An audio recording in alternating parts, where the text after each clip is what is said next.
چاہتے ہیں کہ فتنہ کوئی بھی آ جائے، جھوٹا نبی کوئی بھی بن جائے، تمہیں اس طرف جانا ہے جدھر محمد الرسول اللہ ہے۔ اب ہم لوگ آپس میں ایک دوسرے کے اوپر تنقید کرنے کے لیے مسئلے لاتے ہیں، مسائل لاتے ہیں، لیکن نبی علیہ الصلوۃ والسلام کا وہ اعلیٰ مزاج جس کے بارے میں اللہ کریم نے کہا کہ آپ صاحب خلق عظیم ہیں، ادھر جانا ہے تمہیں جدھر نبی علیہ الصلوۃ والسلام گئے۔ پیارے پیغمبر علیہ الصلوۃ والسلام کے بارے میں لکھا ہے، ہمارے نبی علیہ الصلوۃ والسلام بڑی غیرت والے نبی تھے، بڑی استقامت والے نبی تھے۔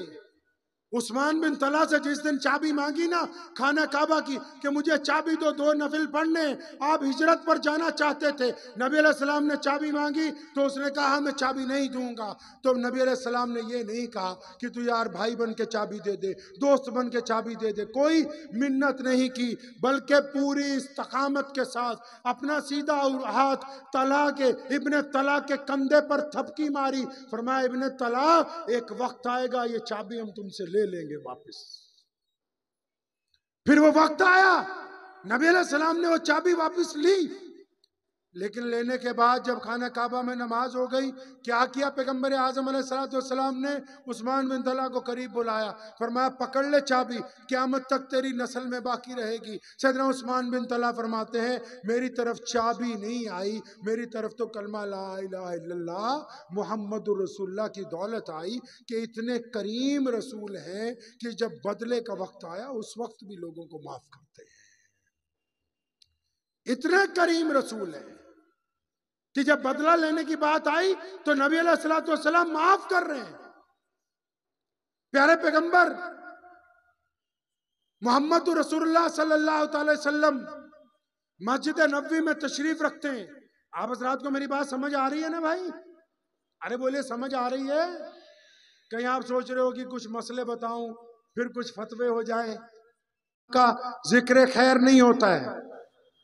اب ہم لوگ آپس میں ایک دوسرے کے اوپر تنقید کرنے کے لیے مسئلے لاتے ہیں، مسائل لاتے ہیں، لیکن نبی علیہ الصلوۃ والسلام کا وہ اعلیٰ مزاج جس کے بارے میں اللہ کریم نے کہا کہ آپ صاحب خلق عظیم ہیں، اس مزاج کی بات نہیں ہم کر رہے۔ جنگ خندق کے موقع پر اب دیکھیں ہمارے نبی علیہ الصلوۃ والسلام کتنے پوزیٹیو ہیں، کیا چاہتے ہیں نبی علیہ الصلوۃ والسلام آپ سے۔ جنگ خندق کے موقع پر پتہ لگا کہ دشمن 2 جنگوں کے بعد ایک بار پھر مدینہ المنورہ پہ حملہ کرنا چاہتا ہے، تو کسی نے مشورہ دیا یا رسول اللہ صلی اللہ علیہ وسلم دشمن کو اپنے سے دور رکھنے کے لیے مدینہ منورہ کے شہر کے چاروں طرف ایک چوڑی کھائی کھود دیں تاکہ ہم اس طرف رہیں دشمن اس طرف رہے۔ یہ مشورہ پسند کیا گیا۔ اب جب کھائی کھودنے کا کام شروع ہوا، خندق کھودنے کا کام شروع ہوا، تو 2 منٹ کے لیے اس منظر کو سمجھ لیجئے کہ گرمی کے دن ہے، تپتی ہوئی دھوپ ہے اور مدینہ المنورہ میں کھانے پینے کی چیزوں کا فقدان ہے، زیادہ نہیں مل رہی ان دنوں۔ 4 صحابیوں کو ایک کھجور دی جاتی ہے کہ اس کے 4 ٹکڑے کرو اور کھاؤ۔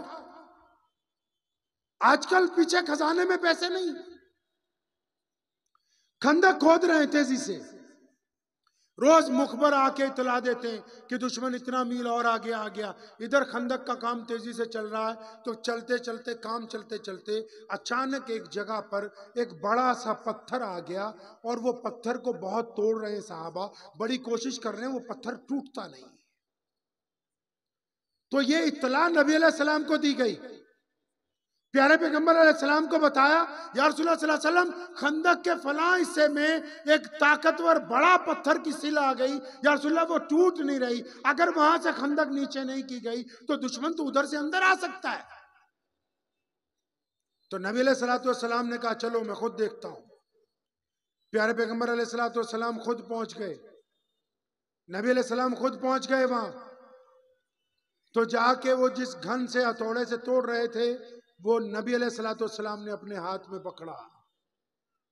پڑھیے امام بخاری کو، امام نسائی کو، نبی علیہ السلام نے وہ ہتھوڑا اس پتھر کے اوپر جب مارا، پہلی ضرب پھر کہتا ہوں پس منظر یاد رکھیے گا، گرمی ہے، شدت ہے، بھوک ہے، پیاس ہے، کھانے پینے کو کچھ نہیں، دشمن آ رہا ہے، اور ادھر نبی علیہ السلام یہ نہیں کہہ رہے اپنے صحابہ سے جلدی کرو، حوصلہ رکھو، نہیں نہیں،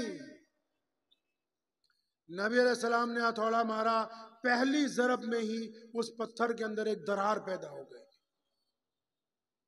بعض مفسرین نے لکھا ہے کہ اس میں سے ایک ہلکی سی روشنی لکھ رہی، بعض نے لکھا ہے کہ درار پیدا ہو گئی، لیکن جو درار پیدا ہوئی نا، تو نبی علیہ السلام نے جو قریب میں صحابی کھڑے تھے، کیا فرمایا ان کو پتا ہے؟ آپ کو پتا ہے ان کو کیا فرمایا؟ ارے آپ کو پتا ہے بھائی کیا کہا؟ نہیں پتا؟ اچھا یہ بتاؤ، یہ پتا ہے کہ پاجامہ اگر ٹخنوں سے اوپر ہوگا تو کہاں جائیں گے؟ آگے پاجامہ ٹخنوں سے اونچا رکھیں تو کہاں جائے گا بندہ؟ ارے بولو میرے بھائی، مفتی صاحب بیٹھے ہیں ساتھ میں، نائب قاضی صاحب بھی بیٹھے ہیں، ارے کہاں جائے گا اگر پاجامہ ٹخنوں سے اونچا ہو؟ کہاں؟ جنت میں۔ اور اگر نیچا ہو تو؟ یہ بات پتا ہے ان کو ماشاءاللہ، آپ اندازہ لگائیں، یہ ساری مفتی ہیں۔ نبی علیہ السلام کی وہ بات نہیں پتا کہ جب پتھر پہ پہلی ضرب لگائی اس میں درار پیدا ہوئی۔ سنیں اپنے پیارے پیغمبر علیہ السلام کا مزاج، یہ واقعہ نہیں ہے، یہ ہماری تربیت کے قواعد طے کیے جا رہے ہیں، یہ ہمارا دستور العمل ہے، یہ قصے کہانیاں نہیں ہیں۔ گرمی ہے، شدت ہے، بھوک ہے، پیاس ہے، دشمن کا وہ ایک طرف سے لشکر چلا آ رہا ہے، اور یہاں خندق میں پتھر پھنس گیا، پہلا ہتھوڑا مارا، جب درار پیدا ہوئی چاروں طرف صحابہ کا جرمٹ ہے، اور فرمایا میرے صحابہ، میرے رب نے فارس کی چابیاں، فارس ایک دیش کا نام ہے جس کو آج آپ عراق کہتے ہیں، ایران کہتے ہیں جس کو، فرمایا میرے رب نے فارس کی چابیاں مجھے دے دی۔ صحابہ خوش ہو گئے، اللہ اکبر کا نعرہ مارا، نبی علیہ السلام نے دوسری ضرب لگائی، پتھر پھٹ گیا درمیان میں سے، اور فرمایا میرے رب نے کیسر و کسرا کی چابیاں بھی مجھے عطا فرما دی ہیں۔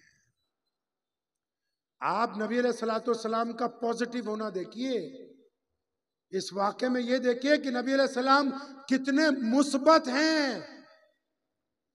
پریشانی کی گھڑی میں، مقابلے کی گھڑی میں، جہاں یہ کہنا تھا کہ صبر سے لڑنا، ہمت رکھنا، نہیں نہیں، اس سے بھی اگلی بات کہہ رہے ہیں کہ یہ تو کچھ بھی نہیں، یہ جو سامنے کے ممالک جن کا تم ذکر کرتے ہو اس کی چابیاں میرے اللہ نے میرے ہاتھ پہ رکھ دی۔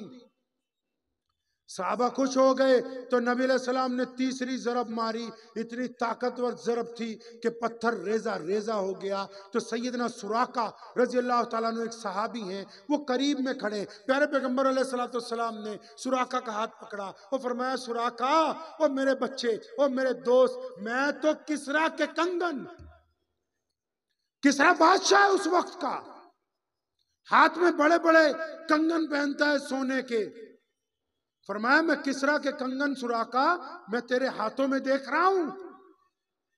اور پھر ایک وقت